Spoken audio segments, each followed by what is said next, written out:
जोशीमठ से कोई 100 किलोमीटर आगे स्थित है एक खूबसूरत वैली, और इसी वैली में बसा है भारत का सबसे आखिरी गांव। आज मैं जाने वाली थी गमशाली बुग्याल के ट्रैक पर। नीति वैली में स्थित यह हरा भरा बुग्याल और यहाँ से दिखने वाली हिमालय की द्रोणागिरी, ऋषि पर्वत और काकभुसंडी जैसी पीक्स इसे एक खूबसूरत ट्रैक बनाती हैं। इसके अलावा मुझे मौका मिला यहाँ बसे कुछ आखिरी गांवों को देखने और यहाँ के स्थानीय देवी देवताओं की पूजा व भंडारे में शामिल होने का मौका। बड़े बड़े पत्थरों की श्रृंखलाओं के बीच बसे ये गांव और यहाँ से निकलती धौली गंगा नदी इस पूरी वैली को एक अलग ही रूप देती है।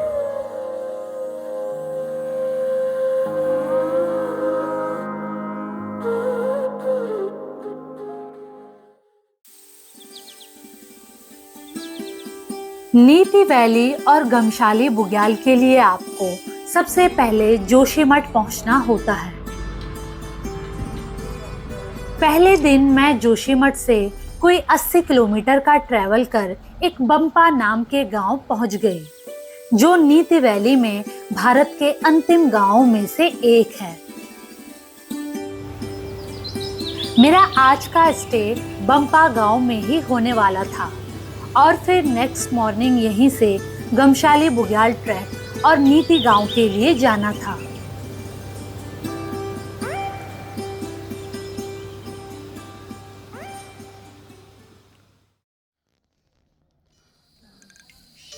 अगली सुबह मैं 8 बजे आज के ट्रैक के लिए रेडी थी।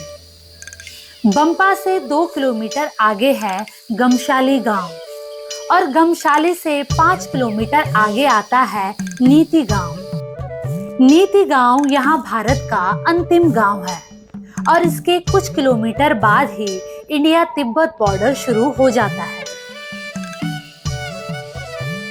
सुबह 9 बजे मैं गमशाली आ गई और यहीं से स्टार्ट होता है गमशाली बुग्याल का ट्रैक।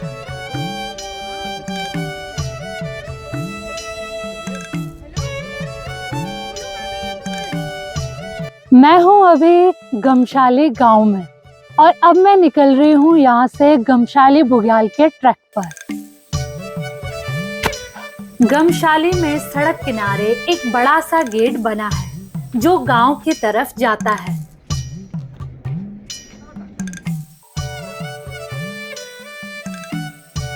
इसी गेट के पास हमें मिले अमरदीप, जो हमारे आज के गाइड होने वाले थे।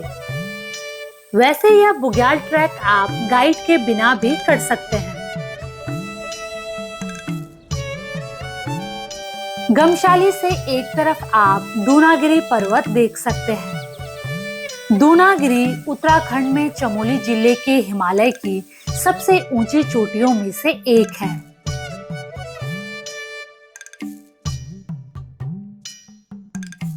दूनागिरी पर्वत का रामायण में काफी महत्व माना जाता है। कहते हैं भगवान हनुमान इसी पर्वत से संजीवनी बूटी लेकर आए थे।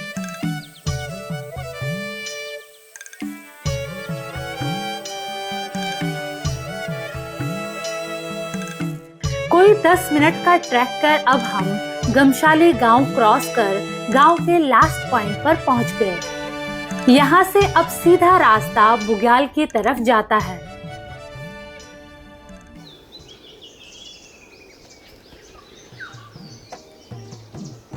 आगे चलते हुए आप दोनों तरफ आलू, सोयाबीन, मटर, बीन्स आदि की खेती देख सकते हैं।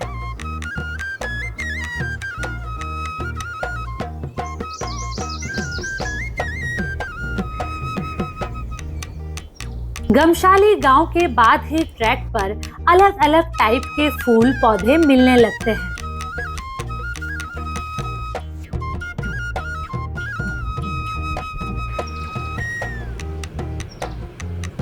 गमशाली बुग्याल का यह ट्रैक रोड से कुल 6 किलोमीटर का है। टोटल 12 किलोमीटर के इस ट्रैक को आप एक दिन में आराम से पूरा कर सकते हैं।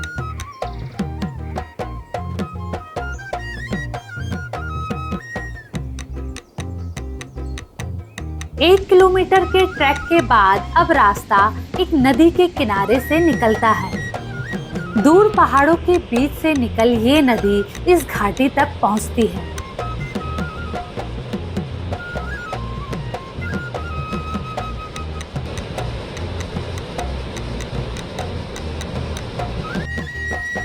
थोड़ी देर यहाँ खड़े हो इस सुनसान जगह पर नदी के बहने की आवाज सुन मन को एक अलग सी शांति मिलती है।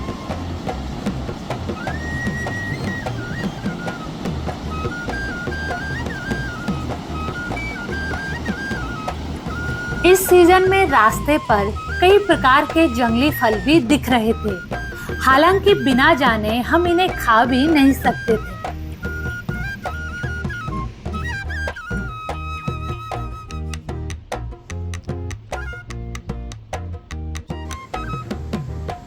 दो किलोमीटर के बाद अब रास्ता बड़े बड़े पत्थरों के बीच से होकर जाता है।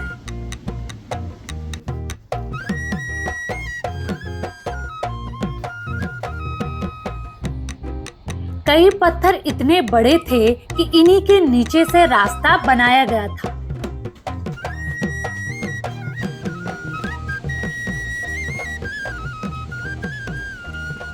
अभी धूप काफी तेज थी, तो थोड़ी थोड़ी देर में हम इन्हीं पत्थरों की छांव में बैठ रेस्ट कर लेते, क्योंकि इस हाई एल्टीट्यूड में पेड़ मिलना डिफिकल्ट था।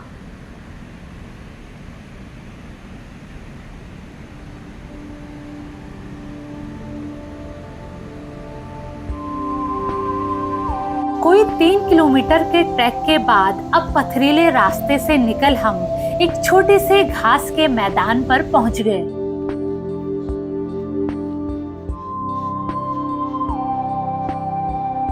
यहाँ पहुंचकर अब आसपास के पहाड़ भी अलग दिखने लगे थे। अभी तक दोनों तरफ के पहाड़ों में हल्की ग्रीनरी दिख रही थी, लेकिन अब आगे पहाड़ सिर्फ पत्थर के ही दिख रहे थे।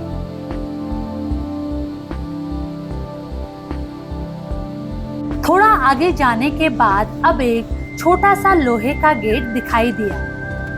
इसी पॉइंट से अब गमशाली बुग्याल स्टार्ट हो जाता है।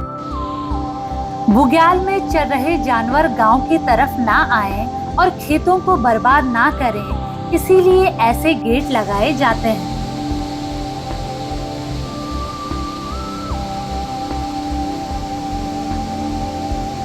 यहाँ पर अब नदी भी बिल्कुल पास में ही बह रही थी और एक नए दोस्त ने भी ट्रैक ज्वाइन कर लिया था, तो थोड़ा देर मैं उसी के पास बैठ गई।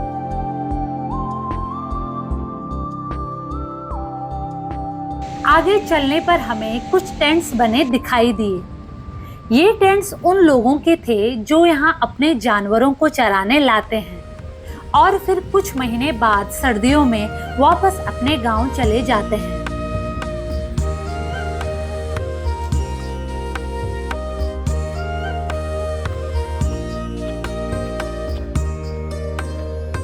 टेंट्स के पास ही बुग्याल पर कई सारी भेड़ें व बकरियां चर रही थी, तो मैं थोड़ा देर उन्हीं के साथ फोटोज खींचने लगी।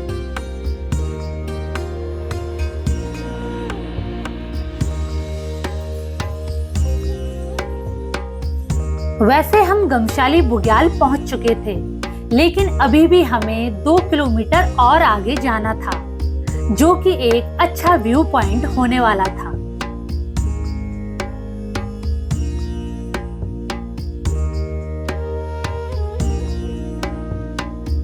आगे चलते हुए ठीक हमारे पीछे की तरफ 2 बड़ी पीक्स दिख रही थी, जो बर्फ से ढकी हुई थी।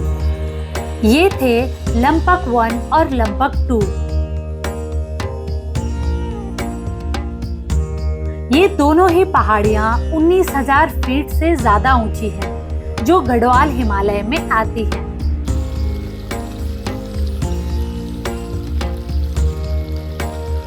यहाँ से आगे अब हल्की चढ़ाई शुरू हो जाती है। लेकिन अब इस पूरे रास्ते में काफी ग्रीनरी थी। ऐसे रास्ते में जहाँ भी आप रेस्ट के लिए बैठो तो वही एक व्यू पॉइंट बन जाता है।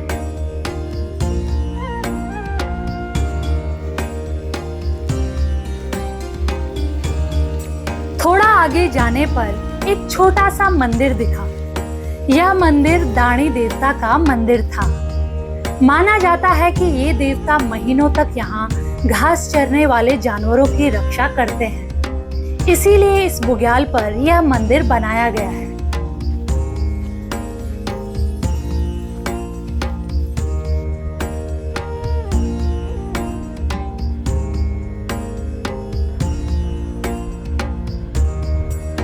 मंदिर के पास ही कई पानी की धाराएं हैं। पूरे बुग्याल में आपको इस सीजन में जगह जगह पानी मिल जाता है।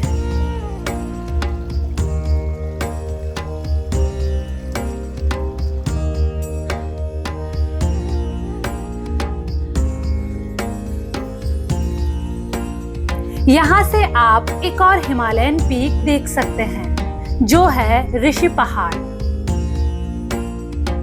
इसकी ऊंचाई लगभग 23,000 फीट है।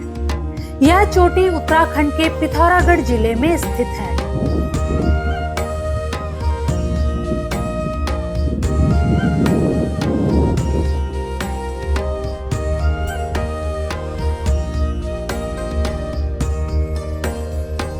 लगभग 3 घंटे बाद हम इस बुग्याल के टॉप पॉइंट तक पहुंच गए।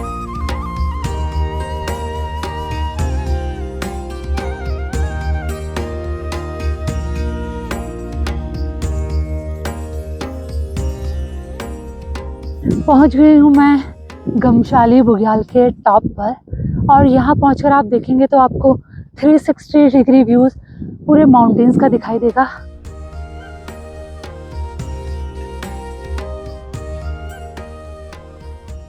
खाली माउंटेन्स है, पेड़ बिल्कुल भी नहीं है।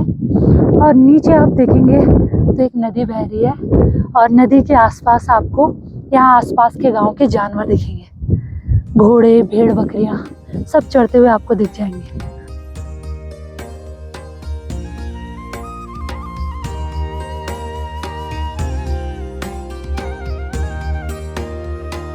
इस पॉइंट पर पहुंचकर चारों तरफ दूर दूर तक खुले घास के मैदान व नीचे घाटी में एक नदी बहती दिख रही थी।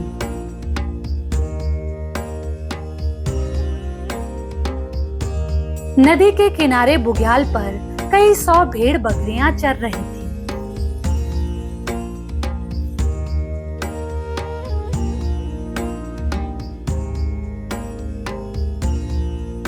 और ठीक सामने बर्फ से ढकी एक चोटी दिखी। यहाँ के चरवाहों ने बताया कि यह काकभुसंडी पीक है।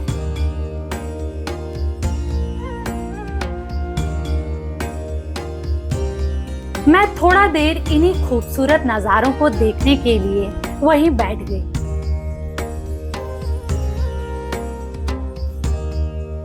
कुछ देर बाद पहाड़ों की तरफ से कुछ आवाजें सुनाई दी, जो कि पत्थरों के गिरने की आवाजें थी।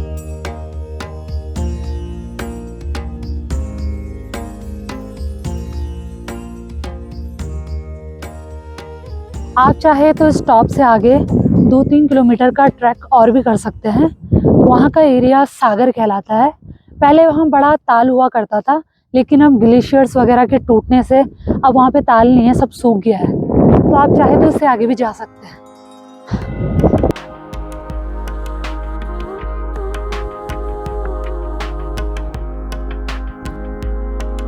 गमशाली बुग्याल को यहाँ के लोग लोकल भाषा में पयार बुग्याल कहकर बुलाते हैं।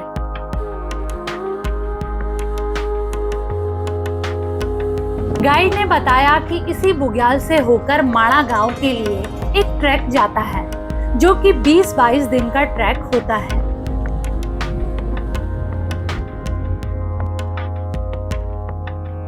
लगभग 2 घंटे वहां बैठने के बाद अब हमने बुग्याल से नीचे गांव के लिए ट्रैक स्टार्ट कर दिया।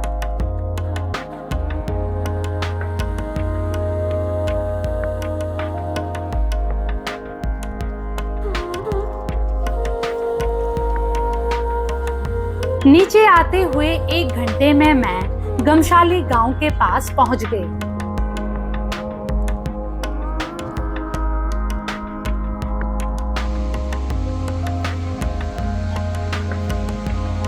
यहाँ से गमशाली गांव का काफी अच्छा व्यू दिखता है।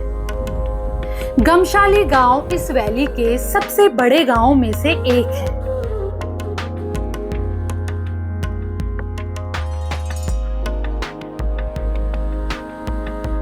गांव में ही फैला देवता का एक मंदिर है, जो कि यहाँ के इष्ट देवता माने जाते हैं। फैला देवता मंदिर के अलावा यहाँ कई छोटे छोटे मंदिर और भी हैं।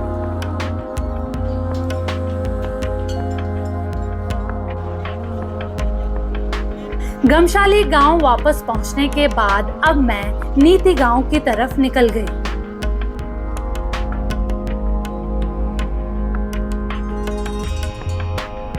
नीति गांव गमशाली से लगभग 5 किलोमीटर दूर बसा है। यह गांव भारत तिब्बत सीमा पर बसा आखिरी गांव है, जो कि लगभग 11,300 फीट की हाइट पर है।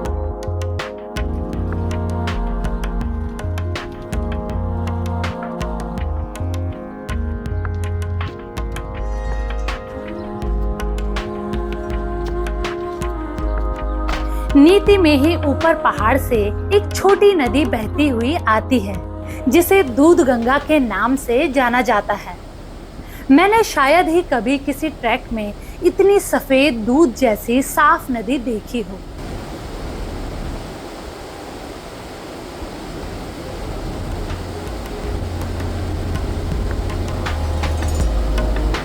यह दूध गंगा नीचे की तरफ धौली गंगा नदी में मिल जाती है। नीति गांव इसी धौली गंगा नदी के किनारे बसा है।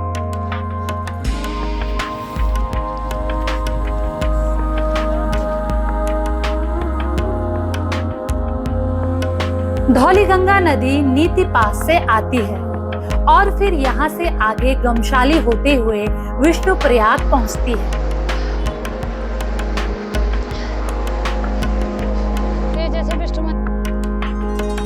विष्णुप्रयाग में धौली गंगा नदी का संगम बद्रीनाथ से आती हुई नदी अलकनंदा से होता है। उत्तराखंड के पंच प्रयागों में विष्णुप्रयाग पहला प्रयाग है।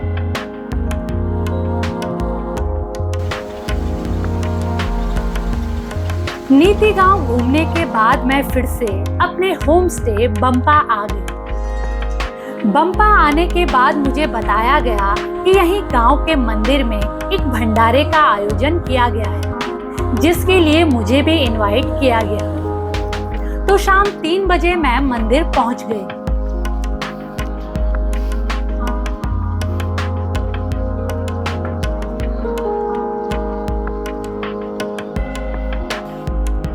यहाँ पर 2 मंदिर बने हैं। पहला मंदिर पंचनाग देवता का और दूसरा फैला देवता का। पंचनाग व फैला देवता बॉर्डर से लगे इन गांवों के कुल देवता माने जाते हैं।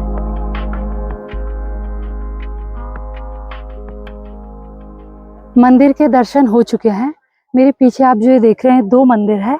पहला है फैला देवता का मंदिर और दूसरा पंचनाग देवता का मंदिर। टीका लग चुका है और साथ ही भेंट स्वरूप मुझे कुछ चीजें भी दे दी गई हैं। और अब मंदिर के दर्शनों के बाद मैं जा रही हूँ भंडारा करने।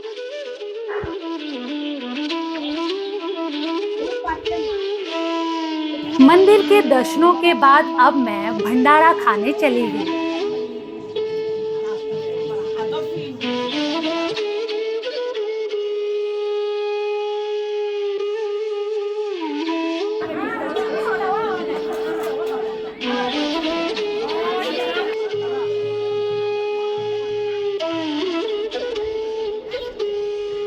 मंदिर से एक बार फिर मैं अपने होम स्टे की तरफ आ गई। वैसे यहाँ रहने के लिए काफी कम ऑप्शंस हैं। ये भी बस 6 महीने ही खुले रहते हैं।